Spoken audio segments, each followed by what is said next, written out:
This is the video to learn how to get the large value in Microsoft Excel. So this is the formula: large, then select area, then comma, and use the row. Like I need the get the 10 value,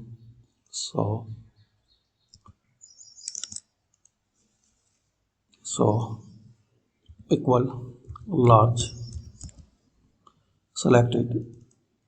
Now select the array, like I need the get out and finding the large and maximum value from these multiple columns, then comma.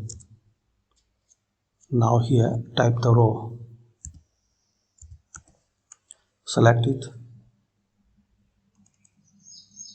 and in the reference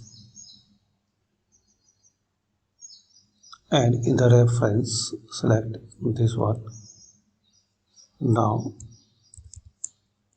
make this one and press enter. So this is the largest number.